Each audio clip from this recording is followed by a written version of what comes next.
ಎಲ್ರಿಗೂ ನಮಸ್ಕಾರ. ಇಂದದನ್ನು astro and life ಕೇರ್ಗೆ ಸ್ವಾಗತ. ಬಾಧಕಾಧಿಪತಿಯ ದಶ ನಡೀತಾ ಇದ್ದರೆ ಅಥವಾ ಬಾಧಕಾಧಿಪತಿಯಿಂದ ಏನಾದರೂ ತೊಂದರೆಗಳು ಆಗ್ತಾ ಇದ್ದಲ್ಲಿ ಅದಕ್ಕೆ ನಾವು ಯಾವ ರೆಮಿಡಿಯನ್ನು ಮಾಡ್ಕೋಬೇಕು ಮತ್ತು ಬಾಧಕಾಧಿಪತಿಯಿಂದ ಏನೆಲ್ಲ ತೊಂದರೆಗಳು ಜೀವನದಲ್ಲಿ ಅನುಭವಕ್ಕೆ ಬರ್ತವೆ ಅನ್ನೋದ್ರ ಬಗ್ಗೆ ನೋಡೋಣ. ಅದಕ್ಕೋಸ್ಕರ ನಾವು ಬಾಧಕಾಧಿಪತಿಯನ್ನು ಫಸ್ಟು ಕಂಡುಹಿಡಿಯೋದು ಹೇಗೆ ಅನ್ನೋದ್ರ ಬಗ್ಗೆ ನೋಡೋಣ. ಲಗ್ನ ಕುಂಡಲಿಯನ್ನು ತೆಗೆದುಕೊಳ್ಬೇಕು. ಲಗ್ನ ಕುಂಡಲಿಯಲ್ಲಿ ಚರ ಲಗ್ನ, ಸ್ಥಿರ ಲಗ್ನ, ದ್ವಿಸ್ವಭಾವ ಲಗ್ನಗಳಿರುತ್ತೆ, ಅಂದರೆ ರಾಶಿಗಳಿರುತ್ತೆ. ನಾವು ಇಲ್ಲಿ ಲಗ್ನ ಪ್ರಕಾರ ನೋಡಬೇಕಾಗತ್ತೆ. ಅಂದರೆ ನಮ್ಮ ಲಗ್ನ ಚರ ಲಗ್ನನ, ಸ್ಥಿರ ಲಗ್ನನ, ದ್ವಿಸ್ವಭಾವ ಲಗ್ನನ ಅಂತ ನೋಡಬೇಕಾಗತ್ತೆ. ಈಗ ಚರ ಲಗ್ನ ಅಂತಂದರೆ ಮೇಷ, ಕರ್ಕ, ತುಲ ಹಾಗೂ ಮಕರ ಈ ಲಗ್ನಗಳೇನಾದರೂ ಇದ್ದರೆ ಅವರಿಗೆ 11ನೇ ಮನೆ ಅಧಿಪತಿ ಬಾಧಕಾಧಿಪತಿ ಆಗ್ತಾನೆ. ಒಂದು ವೇಳೆ ಸ್ಥಿರ ಲಗ್ನವಾಗಿದ್ದರೆ ವೃಷಭ, ಸಿಂಹ, ವೃಶ್ಚಿಕ ಹಾಗೂ ಕುಂಭ ಈ ಒಂದು ವೇಳೆ ಲಗ್ನಗಳಾಗಿದ್ದರೆ ಅದು ಸ್ಥಿರ ಲಗ್ನಗಳಾಗಿರುತ್ತೆ. ಆಗ ಅವರಿಗೆ 9ನೇ ಮನೆ ಅಧಿಪತಿ ಬಾಧಕಾಧಿಪತಿ ಆಗ್ತಾನೆ. ಒಂದು ವೇಳೆ ಮಿಥುನ, ಕನ್ಯಾ ಹಾಗೆಯೇ ಧನಸ್ಸು, ಮೀನ ಈ ರೀತಿ ದ್ವಿಸ್ವಭಾವ ಲಗ್ನಗಳಾಗಿದ್ದರೆ ಅಲ್ಲಿ ಅವರಿಗೆ ಬಾಧಕಾಧಿಪತಿ 7ನೇ ಮನೆ ಅಧಿಪತಿ ಆಗ್ತಾನೆ. ಈ ರೀತಿ ನಮ್ಮ ಒಂದು ಲಗ್ನ ಕುಂಡಲಿಯಲ್ಲಿ ನಮ್ಮದು ಯಾವ ಲಗ್ನ ಅಂತ ನೋಡಿಕೊಂಡು ಅದಕ್ಕೆ ಸಂಬಂಧಪಟ್ಟಂಥ ಬಾಧಕಾಧಿಪತಿ ಯಾರಾಗ್ತಾನೆ ಅಂತ ನೋಡ್ಕೊಳ್ಳೋದು. ಒಂದು ವೇಳೆ ಬಾಧಕಾಧಿಪತಿಯ ದಶ ನಡೀತಾ ಇದ್ದರೆ, ಇಲ್ಲ ಅಂತಂದರೆ ಕೆಲವೊಂದು ಸಂದರ್ಭದಲ್ಲಿ ಬಾಧಕಾಧಿಪತಿಯ ಭುಕ್ತಿ ಬಂದಾಗಲೂ ಸಹಿತ ಅಥವಾ ಬಾಧಕಾಧಿಪತಿ ಯಾವುದಾದ್ರೂ ರೂಪದಲ್ಲಿ, ಅಂದರೆ ಅದು ಟ್ರಾನ್ಸಿಟ್ಟಲ್ಲಿ ಬಂದಿರ್ಬೋದು, ನಂದೇನು ಬೇರೆ ಏನೂ ಇಲ್ಲ ಆದರೆ ಟ್ರಾನ್ಸಿಟ್ಟಲ್ಲಿ ಬಂದಿದೆ ಅಂಥ ಸಂದರ್ಭದಲ್ಲಿ ಇರ್ಬೋದು. ಅಥವಾ ಕೆಲವೊಮ್ಮೆ ಬಾಧಕಾಧಿಪತಿ 6, 8, 12ನೇ ಮನೆಗೆ ಸಂಬಂಧಪಟ್ಟಿದ್ದಾಗಲೂ ಸಹಿತವಾಗಿ ಬಹಳಷ್ಟು ಸಮಸ್ಯೆಗಳು ಉದ್ಭವ ಆಗುತ್ತೆ ಜೀವನದಲ್ಲಿ. ಅಂಥ ಸಂದರ್ಭಗಳಲ್ಲಿ ನಾವು ಬಾಧಕಾಧಿಪತಿ ಯಾರಾಗಿದ್ದರೆ ಅದಕ್ಕೆ ಕೆಲವೊಂದು ರೆಮಿಡೀಸ್ಗಳಿರುತ್ತೆ, ಅದನ್ನು ಮಾಡ್ತಾ ಹೋದರೆ ಬಾಧಕಾಧಿಪತಿಯಿಂದ ನಮಗೆ ಆಗ್ತಕ್ಕಂತಹ ತೊಂದರೆಗಳ ನಿವಾರಣೆ ಆಗುತ್ತೆ. ಬಾಧಕಾಧಿಪತಿಯಿಂದ ನಮಗೆ ಆಗ್ತಕ್ಕಂತಹ ತೊಂದರೆ ಅಂದರೆ ಅಲ್ಲಿ ಬಾಧಕಾಧಿಪತಿ ಬಂದು ಏನೋ ನಮಗೆ ತೊಂದರೆ ಕೊಡಲ್ಲ, ಆದರೆ ಅದು ನಮಗೆ ಸೂಚನೆಯನ್ನು ಕೊಡುತ್ತೆ. ಈ ತೊಂದರೆಗಳು ನಿಮಗೆ ಆಗ್ತಿದೆ ಅಂತಂದರೆ ಇದು ಕಾರಣ, ಸೂಚನೆ ಅಂತಕ್ಕಂಥದ್ದನ್ನು ನಮ್ಗೆ ಹೇಳುತ್ತೆ. ಕೆಲವರಿಗೆ ಆರೋಗ್ಯದ ಮೇಲೆ ಪರಿಣಾಮ ಬೀರುತ್ತೆ. ಇದ್ದಕ್ಕಿದ್ದಂತೆ ಅನಾರೋಗ್ಯಗಳು ಕಾಡೋದಕ್ಕೆ ಪ್ರಾರಂಭ ಆಗುತ್ತೆ. ಏನು ಮಾಡಿದರೂ ಸಹಿತ ಅನಾರೋಗ್ಯ ತೊಂದರೆ ನಿವಾರಣೆ ಆಗಲ್ಲ. ಇನ್ನು ಕೆಲವರಿಗೆ ವಿದ್ಯಾಭ್ಯಾಸದಲ್ಲಿ ತುಂಬ ಸಮಸ್ಯೆಗಳು ಉಂಟಾಗುತ್ತೆ. ಏನು ಮಾಡಿದರೂ ಸಹಿತವಾಗಿ ಯಾವುದನ್ನು ಕ್ಲಿಯರ್ ಮಾಡಲಿಕ್ಕಾಗದೇ ಇರತಕ್ಕಂಥದ್ದು ಅಥವಾ ಓದೋದಕ್ಕೆ ಮನಸ್ಸು ಬರದೇ ಇರತಕ್ಕಂಥದ್ದು. ಕೆಲವರಿಗೆ ಜಾಬಿನ ತೊಂದರೆ ತುಂಬ ಕಾಡುತ್ತೆ. ಕೆಲವರನ್ನು ಇದ್ದಕ್ಕಿದ್ದಂತೆ ತೆಗೆದು ಬಿಡ್ತಾರೆ. ಕೆಲವೊಮ್ಮೆ ಎಷ್ಟು ಇಂಟರ್ವ್ಯೂ ಕೊಟ್ಟರೂ ಆಗ್ತಾ ಇರಲ್ಲ. ಈ ರೀತಿ ನಾನಾ ತೊಂದರೆಗಳು ಜಾಬಿನ ವಿಷಯದಲ್ಲಿ ಆಗ್ತಾ ಇರುತ್ತೆ ಅಥವಾ ಪ್ರಮೋಷನ್ ಆಗ್ತಾ ಇರಲ್ಲ. ಕೆಲವರಿಗೆ ವಿದೇಶಕ್ಕೆ ಹೋಗುವಂತಹ ಎಲ್ಲ ರೀತಿಯ ಸಾಧ್ಯತೆ ಇದೆ, ಆದರೆ ವಿದೇಶಕ್ಕೆ ಹೋಗೋದಕ್ಕೆ ಆಗ್ತಾ ಇಲ್ಲ. ಈ ರೀತಿ ಕೆಲವರಿಗೆ ಮನೆ ಕಟ್ಟೋದಕ್ಕೆ ಆಗ್ತಾ ಇರಲ್ಲ. ಹೀಗೆ ಕೆಲವರಿಗೆ ವಿವಾಹ ತೊಂದರೆಗಳು ಅಥವಾ ವೈವಾಹಿಕ ಜೀವನದಲ್ಲಿನ ತೊಂದರೆಗಳು, ಈ ರೀತಿ ನಾನಾ ತೊಂದರೆಗಳು, ನಾನಾ ರೀತಿಯ ವಿಚಿತ್ರಗಳು ಅಥವಾ ಭೂತ ಪ್ರೇತಾದಿ ಬಾಧೆಗಳು ಅಥವಾ ಈ ಒಂದು ಬ್ಲ್ಯಾಕ್ ಮ್ಯಾಜಿಕ್ ಅಥವಾ ಇವೆಲ್ಲ ನೆಗೆಟಿವ್ ಎನರ್ಜೀಸ್ಗಳು ಅಷ್ಟೇ. ಆದರೆ ಅವುಗಳಿಂದ ತೊಂದರೆಗಳು ಆಗ್ತಾ ಇದ್ದಲ್ಲಿ ಇವುಗಳೆಲ್ಲದಕ್ಕೂ ಸಹಿತ ಬಾಧಕಾಧಿಪತಿಯ ಸಂಬಂಧ ಬಹಳಷ್ಟು ಇರುತ್ತೆ.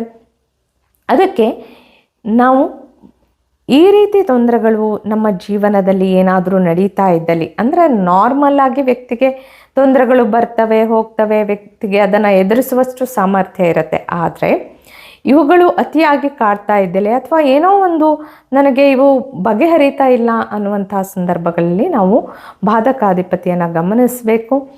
ಒಂದು ವೇಳೆ ಅದಕ್ಕೆ ಈಗ ನಾವು ರೆಮಿಡಿಗಳನ್ನ ನೋಡೋಣ. ಒಂದು ವೇಳೆ ಸೂರ್ಯ ಆಗಿದ್ದರೆ ಅವರು ಬೆಳಗ್ಗೆ ಬೇಗ ಏಳಬೇಕಾಗತ್ತೆ. ಸೂರ್ಯನ ನಮಸ್ಕಾರವನ್ನು ಮಾಡ್ತಕ್ಕಂಥದ್ದು ಅವರಿಗೆ ಸಾಧ್ಯವಾದಲ್ಲಿ, ನನಗೆ ಬಾಡಿ ಸ್ವಲ್ಪ ಫಿಟ್ ಇದೆ ನಾನು ಮಾಡಬಲ್ಲೆ ಅಂತಂದರೆ ಸೂರ್ಯ ನಮಸ್ಕಾರ ಮಾಡ್ತಕ್ಕಂಥದ್ದು. ಇಲ್ಲ ಅಂತಂದರೆ ಸೂರ್ಯನನ್ನು ನೋಡಿ ಕೈ ಮುಗಿತಕ್ಕಂಥದ್ದನ್ನು ಮಾಡೋದು.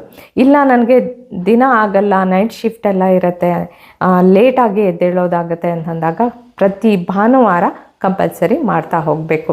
ಇದರಿಂದ ಸಾಕಷ್ಟು ಜೀವನದಲ್ಲಿ ಬದಲಾವಣೆಗಳು ಬರೋದಕ್ಕೆ ಪ್ರಾರಂಭ ಆಗುತ್ತೆ. ಇನ್ನು ಚಂದ್ರ ಬಾಧಕಾಧಿಪತಿ ಆಗಿದ್ದರೆ ಆಗ ಅಕ್ಕಿ ಅಥವಾ ಹಾಲಿನ ದಾನ ಮಾಡ್ತಕ್ಕಂಥದ್ದು, ಸೋಮವಾರ ಮಾಡ್ತಕ್ಕಂಥದ್ದು, ಬಡವರಿಗೆ ಮಾಡ್ತಕ್ಕಂಥದ್ದು, ಸಾಧ್ಯವಾದರೆ ಪ್ರತಿ ಸೋಮವಾರ ಮಾಡ್ತಕ್ಕಂಥದ್ದು, ಇಲ್ಲ ನನ್ನ ಹತ್ರ ಆ ರೀತಿ ಸ್ವಲ್ಪ ತೊಂದರೆಗಳಿದೆ ಅಂತಂದಾಗ ತಿಂಗಳಿಗೊಮ್ಮೆ ಆದ್ರೂ ಮಾಡ್ತಕ್ಕಂಥದ್ದು. ಇದು ತೊಂದರೆ ಇದ್ದಲ್ಲಿ ಅಥವಾ ದಶಾ ನಡೀತಾ ಇದ್ದಲ್ಲಿ ಅದು ಸ್ವಲ್ಪ ನಿವಾರಣೆ ಆಗೋವರೆಗೂ ಮಾಡಬೇಕಾಗತ್ತೆ. ಇನ್ನು ಮಂಗಳ ಒಂದು ವೇಳೆ ಬಾಧಕಾಧಿಪತಿಯಾಗಿದ್ದರೆ ಅಲ್ಲಿ ಕೆಂಪು ಇಟ್ಟಂಗಿಯನ್ನು ದಾನ ಮಾಡ್ತಕ್ಕಂಥದ್ದು, ಯಾರಾದರೂ ಸ್ವಲ್ಪ ಇದ್ದಿದ್ರಲ್ಲೇ ಬಡವರು ಮನೆ ಏನಾದರೂ ಕಟ್ತಾ ಇದ್ದಲ್ಲಿ ಅಂಥವರಿಗೆ ದಾನ ಮಾಡ್ತಕ್ಕಂಥದ್ದು, ಅಥವಾ ದೇವಸ್ಥಾನಗಳಿಗೆ ದಾನ ಮಾಡ್ತಕ್ಕಂಥದ್ದು, ಇಲ್ಲ ನನ್ನ ಹತ್ರ ಆ ರೀತಿ ಸಾಧ್ಯ ಆಗಲ್ಲ ಅಂತಂದರೆ ಕೆಂಪು ಬಟ್ಟೆಯನ್ನು ಬಡವರಿಗೆ ದಾನ ಮಾಡ್ತಕ್ಕಂಥದ್ದು. ಇನ್ನು ಬುಧವಾರ ದಾನ ಮಾಡ್ತಕ್ಕಂತಹ ವಿಷಯ ಬುಧನಿಗೆ ಬರುತ್ತೆ. ಬುಧ ಏನಾದರೂ ಬಾಧಕಾಧಿಪತಿಯಾಗಿದ್ದರೆ ಇವೆಲ್ಲವೂ ಏನು ಅಂತಂದರೆ ಸಾಧ್ಯ ಆದರೆ ವಾರ ಮಾಡ್ತಕ್ಕಂಥದ್ದು, ಇಲ್ಲ ಅಂತಂದರೆ ತಿಂಗಳಿಗೊಮ್ಮೆ ಆದರೂ ಕನಿಷ್ಠ ಪಕ್ಷ ಮಾಡುವಂಥದ್ದು. ನನಗೆ ಇಲ್ಲ ತುಂಬ ಅಷ್ಟಕ್ಕೂ ಸಮಸ್ಯೆ ಅಂತಂದರೆ ಕನಿಷ್ಠ 3 ತಿಂಗಳಿಗೊಮ್ಮೆ ಆದರೂ ಮಾಡಿ. ಆದರೆ ವಾರ ಮಾಡೋದು ತುಂಬ ಉತ್ತಮ. ತಿಂಗಳ ಮಾಡ್ತಾ ಇರ್ತಕ್ಕಂಥದ್ದು ಓಕೆ, ಪರವಾಗಿಲ್ಲ, ಆಗಲ್ಲ ಅಂತಕ್ಕಂಥ ಪಕ್ಷದಲ್ಲಿ ಇನ್ನು 3 ತಿಂಗಳು ಅಂತಂದರೆ ಅತಿ ಸಾಧ್ಯವಾಗದೇ ಇರೋ ಪಕ್ಷದಲ್ಲಿ ಮಾಡ್ತಕ್ಕಂಥದ್ದು. ಇನ್ನು ಕೆಲವೊಂದನ್ನು ಕೆಲವು ವಾರ ಮಾಡ್ತಕ್ಕಂಥದ್ದು, ಆದರೆ ಕೆಲವೊಂದನ್ನು ನಾನು ದಿನಾಲೂ ಮಾಡೋದಕ್ಕೆ ನನಗೆ ಸಾಧ್ಯ ಇದೆ ಅಂತಕ್ಕಂಥದ್ದನ್ನು ಪ್ರಯತ್ನಪಟ್ಟು ಮಾಡ್ಬೋದು. ಆದರೆ ಸಮಸ್ಯೆಗಳು ನನಗೆ ನಿವಾರಣೆ ಆಗಿದೆ ಅಥವಾ ಬೇರೆ ಏನೂ ಇಲ್ಲ ಅಂತಂದರೆ ಆಗ ಅದನ್ನು ಕಂಟಿನ್ಯೂ ಮಾಡುವಂತಹ ಅವಶ್ಯಕತೆ ಇರಲ್ಲ. ಇನ್ನು ಬುಧ ಒಂದು ವೇಳೆ ಬಾಧಕಾಧಿಪತಿಯಾಗಿದ್ದರೆ ಪ್ರತಿ ಬುಧವಾರದಂದು ಹಕ್ಕಿಗಳಿಗೆ ಹೆಸರು ಕಾಳನ್ನು ಹಾಕ್ತಕ್ಕಂಥದ್ದು. ಇಲ್ಲಿ ಇದನ್ನು ಪ್ರತಿದಿನ ಮಾಡೋದಕ್ಕಾಗತ್ತೆ ಅಂತಂದರೆ ಒಳ್ಳೆ ಕೆಲಸನೇ, ಆದರೆ ಇದನ್ನು ಖಂಡಿತವಾಗ್ಲೂ ವಾರ ಮಾಡ್ಬೋದು. ಇನ್ನು ಗುರು ಒಂದು ವೇಳೆ ಬಾಧಕಾಧಿಪತಿಯಾಗಿದ್ದರೆ ಅರಳಿ ಮರಕ್ಕೆ ನೀರನ್ನು ಹಾಕ್ತಕ್ಕಂಥದ್ದು, ಪ್ರತಿ ಗುರುವಾರ ಹಾಕ್ತಕ್ಕಂಥದ್ದು. ನನಗೆ ಪ್ರತಿದಿನ ಹಾಕ್ಬೋದು, ಸಾಧ್ಯ ಆಗುತ್ತೆ ಅಂತಂದರೆ ಪ್ರತಿದಿನ ಹಾಕ್ಬೋದು, ಆದರೆ ಗುರುವಾರ ಅಂತೂ ಕಂಪಲ್ಸರಿ ಹಾಕ್ತಾ ಬರೋದು ಉತ್ತಮ. ಇದನ್ನು ಸಹಿತ ವಾರ ಮಾಡ್ಬೋದು. ಇನ್ನು ಶುಕ್ರವಾರ, ಇದರಲ್ಲಿ ಪ್ರತಿದಿನ ತುಂಬ ಚೆನ್ನಾಗಿ ರೆಡಿಯಾಗಿ ಇರ್ತಕ್ಕಂಥದ್ದು. ಜೊತೆಗೆ ಶುಕ್ರವಾರ ದಿವಸ ರೆಡಿ ಹಾಕ್ಕೊಂಡು ದೇವಸ್ಥಾನಕ್ಕೆ ಹೋಗಿ ಬರ್ತಕ್ಕಂಥದ್ದು, ಅಥವಾ ಎಲ್ಲಿಯಾದರೂ ಒಂದು ರೌಂಡ್ ಹಾಕ್ಕೊಂಡು ಬರಬೇಕು. ಬಾಕಿ ದಿನ ತುಂಬ ಚೆನ್ನಾಗಿ ರೆಡಿಯಾಗಿ ಅಂದರೆ ನೀಟಾಗಿ ಡ್ರೆಸ್ ಮಾಡ್ಕೊಂಡಿರೋದು, ಅದರಲ್ಲೂ ಶುಕ್ರವಾರ ದಿವಸ ಸ್ವಲ್ಪ ಚೆನ್ನಾಗಿ ಡ್ರೆಸ್ ಮಾಡಿಕೊಂಡು ಓಡಾಡಿಕೊಂಡು ಬರ್ಬೋದು.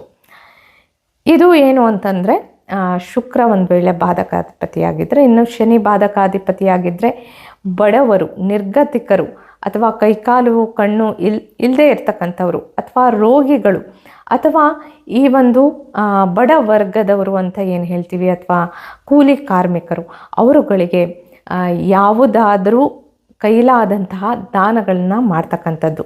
ಅದು ಕಬ್ಬಿಣದ ದಾನ ಇರ್ಬೋದು, ಚಪ್ಪಲೆಯ ದಾನ ಇರ್ಬೋದು, ಅಥವಾ ಈಗ ರೋಗಿಗಳು ಅಂತಂದರೆ ಅವರಿಗೆ ಮೆಡಿಸಿನ್ ದಾನಗಳು ಇರ್ತಕ್ಕಂಥದ್ದು. ಈ ರೀತಿ ಅವರಿಗೆ ಅವಶ್ಯಕವಾದಂತಹ ದಾನಗಳನ್ನು ನೀಡ್ತಕ್ಕಂಥದ್ದು. ಶನಿವಾರ ಮಾಡ್ತಕ್ಕಂಥದ್ದು, ಇಲ್ಲ ಅಂತಂದರೆ ತಿಂಗಳಿಗೆ 1 ಶನಿವಾರನಾದರೂ ಮಾಡ್ತಕ್ಕಂಥದ್ದು, ಇಲ್ಲ ಅಂತಂದರೆ 3 ತಿಂಗಳಿಗೊಮ್ಮೆ ಆದರೂ ಮಾಡ್ತಕ್ಕಂಥದ್ದು. ಈ ರೀತಿ ಬಾಧಕಾಧಿಪತಿ, ಇಲ್ಲಿ ರಾಹು ಮತ್ತು ಕೇತುವಿಗೆ ಯಾವ ಮನೆಯ ಅಧಿಪತ್ಯವನ್ನು ನೀಡದೇ ಇರೋ ಕಾರಣ ಅಲ್ಲಿ ಅವರು ಬಾಧಕಾಧಿಪತಿಯಾಗಿ ಬರಲ್ಲ. ಆದರೆ ಅವರ ಒಂದು ದಶಾಭುಕ್ತಿಗಳಲ್ಲಿ ಅಥವಾ ಕೆಲವೊಂದು ಟ್ರಾನ್ಸಿಟ್ಗಳಲ್ಲಿ ಏನಾದರೂ ತೊಂದರೆಗಳಿದ್ದರೆ ಆಲ್ರೆಡಿ ಈ ಹಿಂದೆ ಅದಕ್ಕೆ ಸಂಬಂಧಪಟ್ಟಂತಹ ಸಾಕಷ್ಟು ವಿಡಿಯೋಗಳನ್ನ ಮಾಡಿದೆ. ತಾವು ಅದನ್ನು ವೀಕ್ಷಿಸಿ ಅಲ್ಲಿ ಅದಕ್ಕೆ ಏನೋ ರೆಮಿಡಿ ಅಂತ ನೋಡ್ಕೋಬೋದು. ಈ ರೀತಿ ಬಾಧಕಾಧಿಪತಿಯ ಒಂದು ದಶಾಭುಕ್ತಿ, ಟ್ರಾನ್ಸಿಟ್ ಅಥವಾ ಯಾವುದಾದ್ರೂ ರೀತಿಯಲ್ಲಿ ಬಾಧಕಾಧಿಪತಿ ಅದು ಸ್ಥಾನಗಳಿಗೆ ಕನೆಕ್ಟ್ ಆದಾಗ ಏನಾದರೂ ಸಮಸ್ಯೆಗಳು ನಡೀತಾ ಇದ್ದಲ್ಲಿ ಅದನ್ನು ಒಂದು ಪರಿಶೀಲಿಸಿ ಈ ರೀತಿಯಾದಂಥ ಪರಿಹಾರಗಳನ್ನ ಮಾಡ್ಕೋಬೋದು. ಮುಂದಿನ ಸಂಚಿಕೆಯಲ್ಲಿ ಮತ್ತಷ್ಟು ವಿಷಯಗಳಿಂದ ಹಾಜರಾಗೋಣ. ಅಲ್ಲಿವರೆಗೆ ಶುಭ ಮಸ್ತು. ಧನ್ಯವಾದಗಳು.